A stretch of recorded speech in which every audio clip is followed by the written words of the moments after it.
तो हम वेक्टर के नेक्स्ट क्लास में कंटिन्यू करते हैं। पिछले क्लास में हमने वेक्टर का रेजोल्यूशन देखा था कि किसी भी वेक्टर को हम कैसे दो परपेंडिकुलर डायरेक्शंस में हम रिजॉल्व कर लेते हैं। तो आज उस पर बेस्ड एक क्वेश्चन करते हैं, फाइंड द रिजल्टेंट वेक्टर।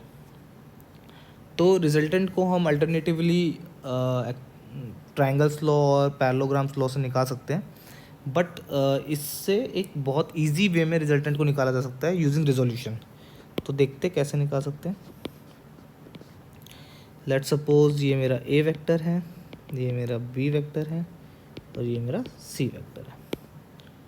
ठीक है, तो ये कैसे रिजॉल्व होगा? ए वेक्टर मेरा एक यहाँ गिरेगा और एक यहाँ पे, सिमिलरली सी वेक्टर यहाँ पे और यहाँ पे।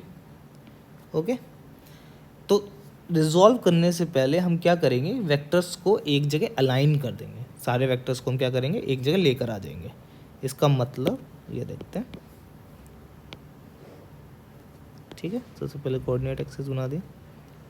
तो ये मेरा ए वेक्टर था 37 डिग्री पर और ये मेरा सी वेक्टर था 45 डिग्री पर। अब मैंने क्या करा, वेक्टर बी को पैरेलली शिफ्ट करके यहाँ ले आया। उसका तो पैरेलल शिफ्टिंग में तो वो ऐसा ही रहेगा, डायरेक्शन और मैग्नीट्यूड सेम रहेगी। अब ये तीनों वेक्टर्स एक जगह अलाइन हो गए। अब इसके बाद रिजॉल्व कर देंगे इसको यहाँ, इस 5 वेक्टर्स को, 5 वाले को ऐसे रिजॉल्व कर देंगे, ए वेक्टर को, इसको इधर इधर। और वेक्टर बी जो ये रहा, ये रिजॉल्व नहीं होगा क्योंकि पहले से ही एक्सिस के अलोंग अलाइंड है। तो जब इन सबको हम रिजॉल्व कर लेंगे, और बेसिकली जिस एक्सिस के साथ ये एंगल बनता है वो उसका कॉस कंपोनेंट आता है ना। पिछली क्लास में हमने इसको देखा था। ठीक है, तो क्या बना, इधर की तरफ आया 5 cos 37 डिग्री और इधर की तरफ आया 5 sin 37 डिग्री। 3 पहले से यहीं पे था, इधर आ जाएगा √2, सॉरी इसके संग एंगल नहीं है ना, यह आएगा √2 sin 45 डिग्री और इधर की तरफ आ जाएगा √2 cos 45 डिग्री। ओके, और साथ साथ वाले को ऐड कर देंगे। तो साथ साथ वाले को ऐड करके क्या आ रहा है, यहाँ की तरफ क्या आएगा, 5 cos 37 that is 5 4/5 equals 4, 5 3/5 equals to 3। तो यहाँ आएगा 4, यहाँ आएगा 3, √2 1/√2 डेट इज़ 1, यहाँ पे 3 पहले ही से था और एक 1 और आ जाएगा। तो अब आगे जाके ये क्या हुए, एक्सिस बना लेते हैं। ये देखो ये कितना इजीली सॉल्व हो जाएगा। यहाँ पे 3, यहाँ 4, यहाँ 1, यहाँ 4। तो अभी हम बेसिकली इसको देखते हैं। तो ये है क्या, ये 4i कैप है और एक -i कैप है। तो इन दोनों को ऐड करूँगा तो क्या आएगा, 3 of i cap. That means जिसका मैग्नीट्यूड बड़ा उधर की तरफ एरो रहेगा माइनस करने के बाद। सिंपल। तो ठीक है, इसको सॉल्व कर लेते हैं।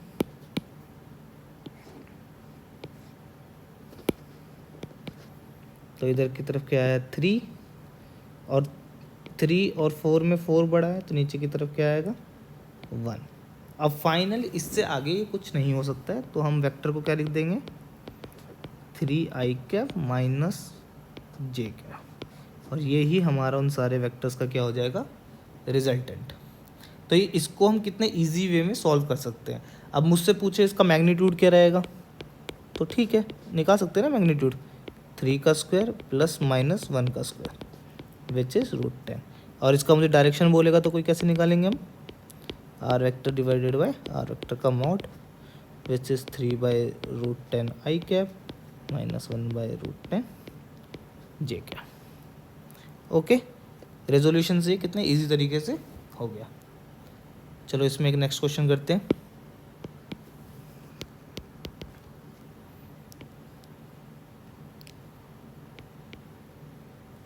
ये ओ ए गिवन है, ये ओ सी गिवन है, ये बी गिवन है विच इज़ एट 45 डिग्री। तो इसमें गिवन है हमारे पास radius of circle equals r, find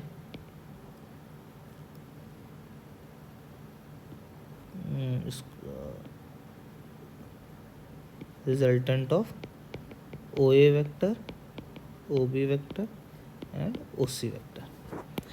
तो सबसे पहले मैंने क्या बताया था, सारे वेक्टर्स को हम अलाइन कर देंगे जिनका रिजल्टेंट निकालना है। तो ये पहले से अलाइन है, ये वेक्टर पहले से ही अपने एक्सिस के साथ है, ये वेक्टर भी पहले से अपने एक्सिस के साथ है। तो हमारा रिजॉल्व कौन सा वेक्टर होगा, बी, जो कि यहाँ गिरेगा और यहाँ गिरेगा। और रेडियस आर है, तो इस सारे वेक्टर्स का मैग्नीट्यूड क्या हो जाएगा, आर आर एंड आर। तो ठीक है, तो यहाँ पे ए के पास पहले से आर था, सी के पास भी पहले से आर था, तो यहाँ पे क्या गिरा, आर कॉस 45, यहाँ पे क्या गिरा, आर साइन 45। सेम डायरेक्शन वाले ऐड हो जाएंगे, तो यहाँ पे क्या आ जाएगा, R plus R by √2 and इधर की तरफ क्या आ जाएगा, R plus R by √2 which is sine 45 degree and cos 45 degree. तो मेरे पास अल्टीमेटली रिजल्टेंट वेक्टर क्या आएगा, मैं तो सपोज करता हूँ R vector which is okay. तो हमारे यहाँ पे रेडियस भी आ रहा है, तो मैं रिजल्टेंट वेक्टर का नाम दे देता हूँ, लेट्स सपोज पी वेक्टर। तो क्या आ जाएगा, R 1 + 1 by √2 I cap plus R 1 + 1 by √2 J cap. Okay, तो ये भी एक इजी क्वेश्चन था। अब इसके बाद अब मुझसे पी वेक्टर का मैग्नीट्यूड निकाले या फिर डायरेक्शन, तो हम वो इजीली निकाल सकते हैं। तो रेजोल्यूशन से ये बहुत इजीली सॉल्व किए जा सकते हैं रिजल्टेंट्स। ओके, तो एक क्वेश्चन और देखते हैं।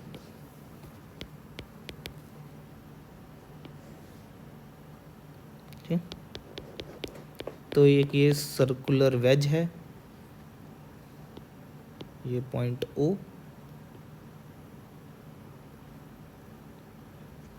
ओके एक मिनट,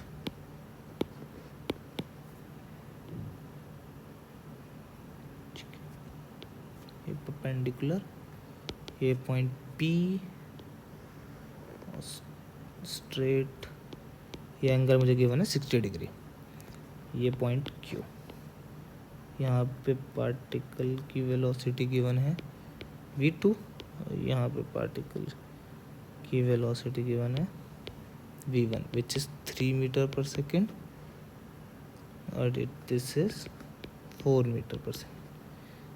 तो मुझे फाइंड करना है, फाइंड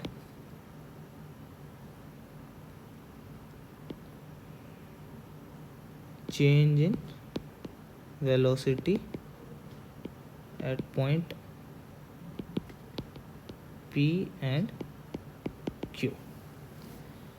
तो चेंज इन वेलोसिटी, सबसे पहले तो हम इसको समझेंगे कि चेंज इन वेलोसिटी का मतलब क्या है। तो ये वेक्टर्स में स्केलर की तरह चेंज नहीं निकलेगा, लाइक 4 - 3 = 1, क्योंकि वेक्टर्स में माइनस हमारा किसके साथ होता है, डायरेक्शंस को इनकॉर्पोरेट करके होता है। हम जस्ट स्केलर की तरह वेक्टर्स को माइनस नहीं कर सकते। तो चेंज इन वेलोसिटी का मतलब क्या है, यहाँ पर v2 vector minus v1 vector, हमें ये निकालना है। ओके ठीक है, तो मैं पहले एक यहाँ पे लाइन ड्रॉ कर देता हूँ।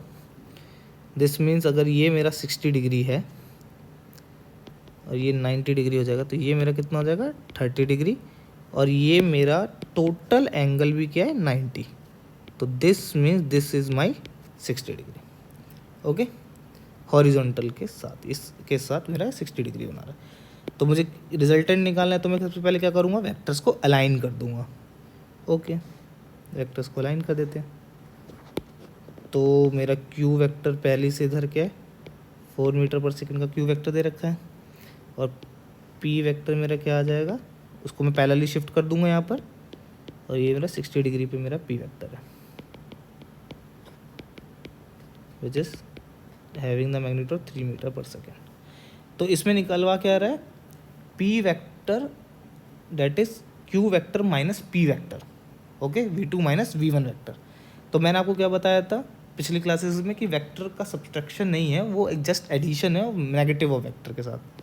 तो ठीक है, इसको सही कर लेते हैं दोबारा से हम। क्वेश्चन के अकॉर्डिंग। तो ये जस्ट ये ऐसे था, तो ये यहाँ आ जाएगा और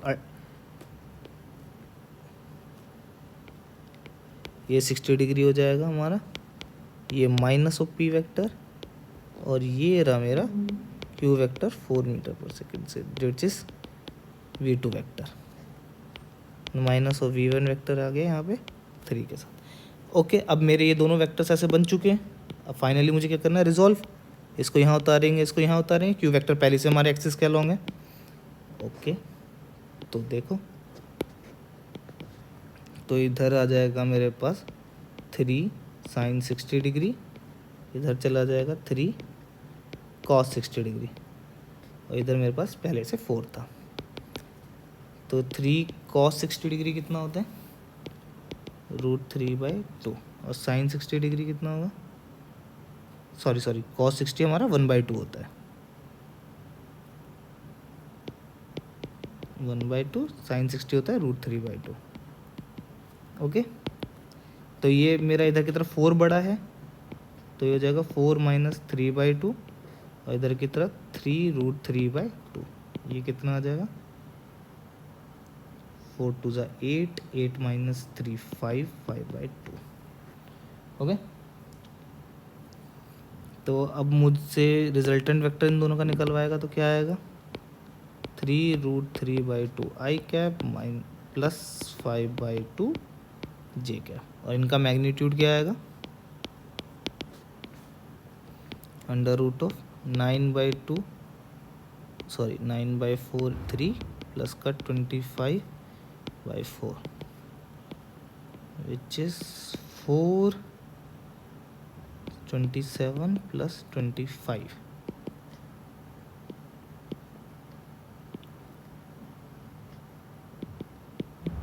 that is √30। ओके, तो हमने देखा कि रेजोल्यूशन से कितने इजी वे में हम किसी भी वेक्टर्स के रिजल्टेंट्स को निकाल सकते हैं। नेक्स्ट क्लास में हम वेक्टर्स का मल्टीप्लिकेशन देखेंगे और देखते हैं कि वेक्टर्स के वेक्टर्स में किस तरीके से मल्टीप्लिकेशन होती है।